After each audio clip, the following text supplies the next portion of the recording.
He was a true good friend. There are a few things Kayne would often say, and I want to share those with you. He had a profound way with his thoughts and words, and those of you who knew him know what I'm talking about. I encourage you to consider what these three things mean to you. Family first, find joy, and just live. Family first. Families come in all shapes and sizes, through good times and bad. Sometimes family isn't biological family at all, but rather a collection of your close friends. When it boils down to it, who you call family should always take priority in your life. For Kayne, he demonstrated his love of family and others with grace, understanding, and inclusion. Find joy. In the worst moments of life, when things do not seem to be going your way, or when you are unable to do the activities you once were able to do due to injury or something else, focus on the good of that day. Find the one thing that you are able to do and accomplish. Seek out what it brings you and what joy is in that day. For Kayne, it was sometimes having the opportunity to swim a couple of laps at the pool, or telling an off-color joke with some giggly laughing going on with a good friend. Toward the end, it was being able to listen to his favorite music and petting his English Mastiff, which he nicknamed Moose. Whatever is going on for you, focus on the joy in the day. Just live. If you have watched any of the video documentary Kayne did with Chris Ulmer of Special Books by Special Kids, he had said this in a couple of them. He truly lived and believed in this mantra, and after completing experimental treatments for 8 months, he decided to live out his life as he wanted, a college student at LSU in Baton Rouge, in the residence hall with a bunch of new people, making new friends. Kayne spent 10 incredible, memorable weeks there where he truly grew up and became a man before coming home to go home to Jesus. Kayne said, "I will forever continue to pray and never give up.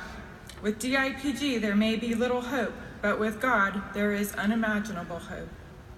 We are forever connected to the Daytona Beach community and just cannot say enough great things about how good they have made us feel, no matter what state we were in for treatments with our son.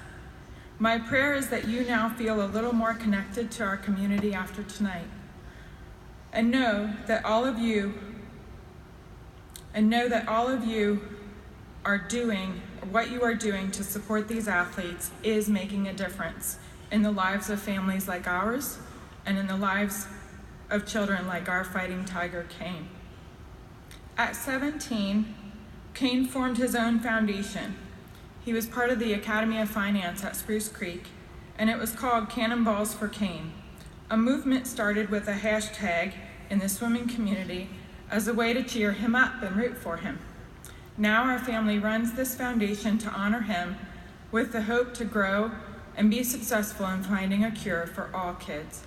You can follow our progress and our launch of our new program that Keegan's leading called Cannonballs Across America, and there's a .org to it. Help us raise awareness and make a difference too. And finally, here's a couple of quotes from Kayne. His senior year, December 2016, just a month after diagnosis, he said, "You still have a life and you still have hope, and that's definitely what I want to portray." And then in January, when he was rounding the end of radiation, he said, "I have thought about the negative sides of my diagnosis, but I have told myself in those times that it's not worth it to dwell on them. Why think about death when I can think about life?" And a month later, he said, "I hope that with all the people that know my name and my diagnosis, I can be a beacon of inspiration worldwide."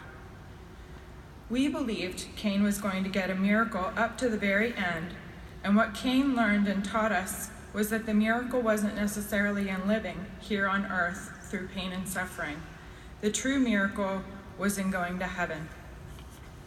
One of his favorite scriptures was Hebrews 11:1, faith and action.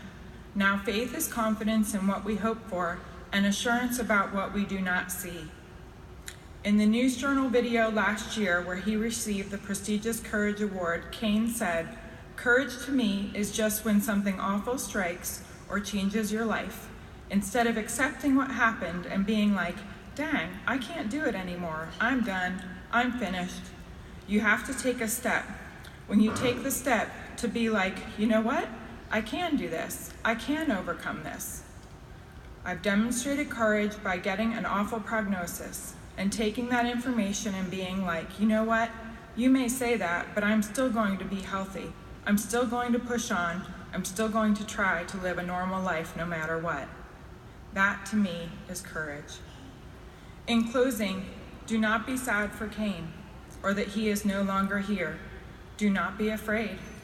Rejoice in the fact that he put family first, found joy, and just lived.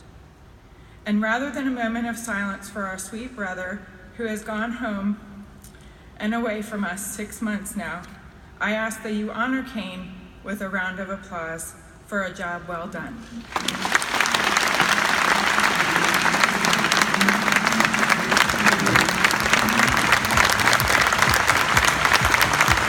Fly high, dragonfly.